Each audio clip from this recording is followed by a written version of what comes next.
इतनी मेहनत से लेकर आते हैं, वहाँ रसोई है, ये चढ़ाई है इतनी लंबी, एक एक भगोना 50-50 60-60 किलो का हम उठा के लेकर आते हैं भोले की कृपा से। और यहाँ लोग बाग ऐसे फेंक जाते हैं और हमसे लड़ाई भी करते हैं ऊपर से। मैंने गर्म पानी का भी बंदोबस्त किया, लेकिन उसका भी दुरुपयोग होता है। और यहाँ गिलास भी चोरी हो गए, प्लेटें भी चोरी हो जाती हैं, यहाँ से पता नहीं चलता।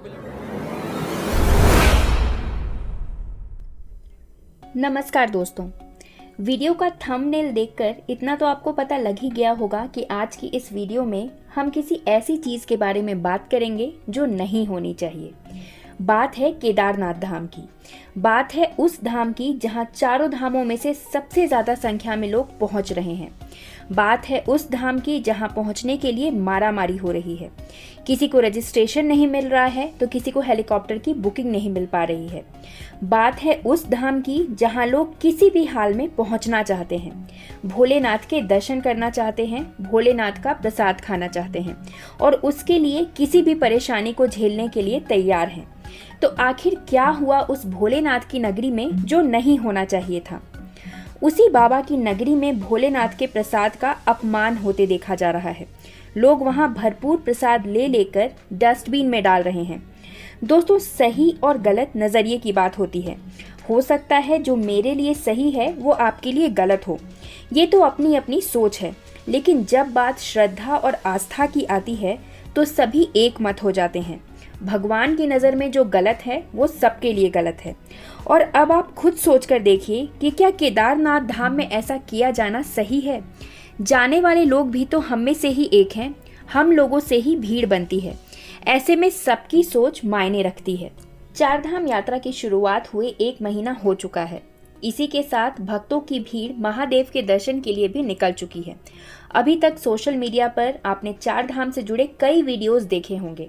इस समय यहाँ भक्तों के लिए काफ़ी भीड़ हो रही है। भोलेनाथ के दर्शन के लिए लंबी लंबी कतारें लग रही हैं। ऐसे में लोगों से थोड़ा रुक कर दर्शन के लिए आने का निवेदन भी किया जा रहा है। इसके अलावा केदारनाथ में दर्शन के लिए आने वाले भक्तों द्वारा जानवरों पर चढ़कर जाने के भी कई वीडियोस वायरल हो चुके हैं। हालांकि इसमें भी वही बात आती है कि किसी के लिए क्या सही और गलत ये नज़रिए की बात है। जो लोग चल पाने में असमर्थ हैं लेकिन जिन्हें भोले बाबा के दर्शन के लिए जाना है, उनके पास दूसरा कोई ऑप्शन नहीं है।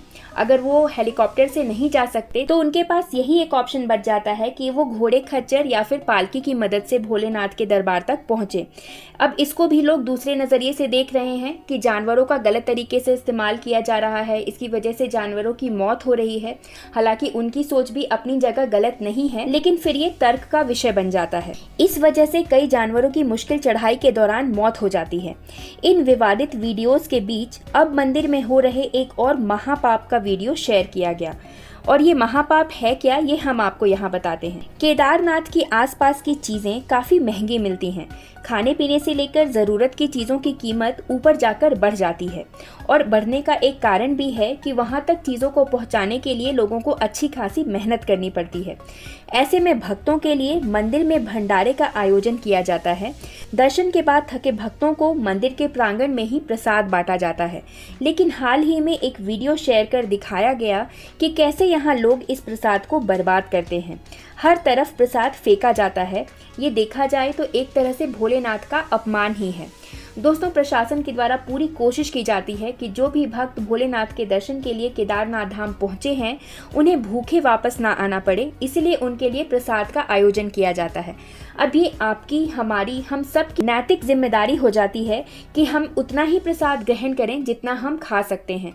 कई लोगों को प्रसाद के लिए लड़ते हुए भी देखा गया है कि उन्हें ज़्यादा प्रसाद चाहिए और उसके बाद प्रसाद लेकर प्रसाद को फेंक देना, इस काम को तो किसी भी तरह से जस्टिफाई नहीं किया जा सकता। वीडियो में प्रसाद वितरित करने वाले एक भोलेनाथ के भक्त ने बताया कि लोग जबरदस्ती उनसे ढेर सारा प्रसाद लेते हैं। मंदिर में खाना बनने वाली जगह से प्रसाद बांटे जाने वाली जगह में काफ़ी ज़्यादा डिस्टेंस है।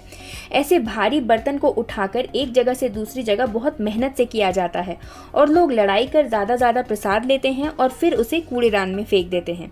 ये बिल्कुल गलत काम है जो किसी भी भोले भक्त द्वारा नहीं किया जाना चाहिए। दोस्तों, ये तो एक बात है। इसके अलावा भी केदारनाथ धाम में इस साल कई ऐसी चीजें हो रही हैं जिसको लेकर मंदिर समिति के लोगों ने भी ऑब्जेक्शन दिखाया है। केदारनाथ धाम में उज्जैन के युवा कलाकारों को बिना अनुमति के ढोल नगाड़े बजाना भी भारी पड़ गया। तीर्थ पुरोहित ने इन युवाओं को जमकर लताड़ा और दोबारा ढोल न बजाने की चेतावनी भी दी। तीर्थ पुरोहित ने यहाँ तक कह डाला कि डीएम की परमिशन होगी तो भी केदार सभा की अनुमति लेनी जरूरी है। केदारनाथ धाम के कपाट खुलने के दिन से ही अन्य राज्यों के कलाकार ढोल नगाड़ों के साथ धाम में पहुंचे हुए हैं। पहले महाराष्ट्र के कलाकारों ने ढोल नगाड़ों और मंजीरों के साथ काफी देर तक नृत्य किया था। इसके बाद से धाम में रोजाना ही युवा कलाकार ढोल नगाड़े बजा रहे हैं, जिससे काफी शोरगुल हो रहा है। धाम में ढोल नगाड़े बजने का सोशल मीडिया में जब वीडियो वायरल हुआ तो कई लोगों ने धाम में इस तरह के शोरगुल का भी विरोध किया। युवाओं के ढोल नगाड़े बजाने और वीडियो बनाने पर तीर्थ पुरोहित भड़क गए और उन्होंने इन युवाओं को जमकर लताड़ा।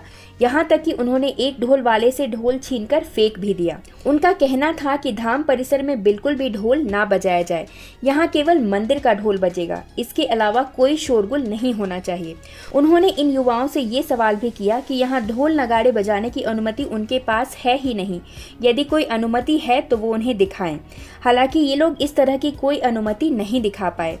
इस पर साफ साफ ये कह दिया गया कि यदि जिलाधिकारी अनुमति दे भी देंगे तो भी यहाँ ढोल नगाड़े बजाने के लिए पहले केदार सभा की अनुमति लेनी होगी।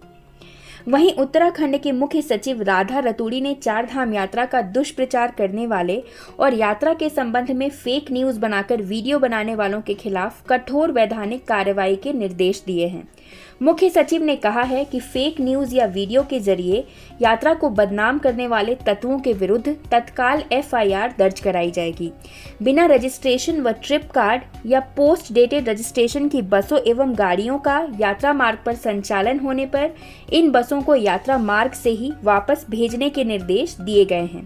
इस संबंध में मुख्य सचिव ने अन्य राज्य के मुख्य सचिव एवं पुलिस महानिदेशकों को भी पत्र भेजने की बात कही है। हालांकि ढोल नगाड़े बजाने वाले अपनी तरफ से इस चीज को सही मान रहे हैं। केदारनाथ पर करोड़ों लोगों की आस्था है। हिमालय की इस अलौकिक भूमि पर तपस्वी और साधक अखंड शांति के बीच ध्यान लगाने आते हैं, लेकिन केदारनाथ की सांस्कृतिक मौलिकता में बदलाव नजर आ रहा है। कपाट खुलने के बाद ढोल नगाड़ों की थाप पर नृत्य होने लगता है। इसके वीडियोज सोशल मीडिया पर वायरल हो रहे हैं, लेकिन अहम सवाल ये है कि यहाँ ऐसे आयोजन होने चाहिए या नहीं। केदारनाथ की परंपराओं से जुड़े ज्यादातर लोगों और सोशल मीडिया यूजर्स ने इसकी आलोचना की है। उनका तर्क है कि हमारे आस्था स्थलों का भौतिक विकास ठीक है, लेकिन सांस्कृतिक और पारंपरिक मान्यताओं पर अतिक्रमण कतई नहीं होना चाहिए। आस्था के नाम पर अब केदारनाथ धाम में नए नए प्रयोग हो रहे हैं। एक यूजर ने यहाँ तक कहा कि शिव के धाम में कलयुगी तांडव हो रहा है। दूसरे यूजर ने लिखा कि परंपरा के अनुसार अतीत में यहाँ भजन भी तेजी से नहीं गाते थे। उत्तराखंड के धामों में इस तरह की गतिविधि नहीं होनी चाहिए, ये परंपरा के खिलाफ है। हमारा प्रयास होगा कि आने वाले सालों में इस तरह के कार्य धामों में कतई ना हो। ये हमारी लोक परंपरा के साथ ही धार्मिक परंपरा के लिए भी अनुचित है। तो अलग अलग लोगों का अलग अलग तरह का मत है। हिंदुस्तान एक डेमोक्रेटिक कंट्री है, यहाँ लोग अपनी सोच के लिए स्वतंत्र हैं। जो जैसे सोचना चाहें उस तरह से सोच सकते हैं, लेकिन हमारे किसी कृत्य से दूसरों को भी क्षति ना पहुंचे, ये भी सोचना ही हमारा ही कर्तव्य है। तो दोस्तों, आशा करती हूँ ये वीडियो आप सभी को पसंद आई होगी। अगर ये वीडियो आपको पसंद आई है तो इस वीडियो को एक लाइक ज़रूर करिए, कमेंट में हर हर महादेव लिखिए और ऐसे ही अन्य वीडियोज़ के लिए हमारे चैनल से जुड़े रहिए। धन्यवाद।